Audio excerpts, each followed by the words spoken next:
हाँ आओ भाई हगड़ा आज की कर आवनो हो की कर आवनो हो भाई आज हगड़ा भाई आज आएगा बरसात के बारे में पूछना आते ओए बरसात रे बुझना या नहीं बरसात कदे भाई बरसात तो भाई मन बुझो नहीं हाँ जन अपन मामला थोड़ा कड़क है कड़क क्यों है थार बरसात करावनी वे चट्टालिया में हाँ तो गाँव रा सब भेड़ा हो जाओ हाँ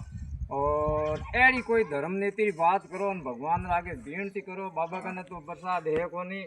पर आ जरूर मन था है हाँ पहली बूढ़िया कहता था कि बरसात बूढ़िया कहता था वेती हाँ बरसात होती बूढ़िया न गाँव रा न हगड़ा सतीश कोम रा कहवे हाँ तो बरसात ने होनो पड़े ये हाँ आगे देखो अपन 5 हाथ पर पार ला गाँव टलता हाँ अपन गाँव कौन टलता क्यों गाँव री में ये धर्म पूर्ण हो अबे थोड़ो सो पाप फैलियो है हिम्मत वे गाँव री वो पाप बंद कर दो एन धर्म नीति में आज वो तो मेरो घाटो ज्या तो अपन कह दीजिए कि मेरो घाटो है ए नहीं तो भाई रे भले हाकड़ लागे जी वो तो काना टाली इसका ही 12 कर निकले ठीक आई बात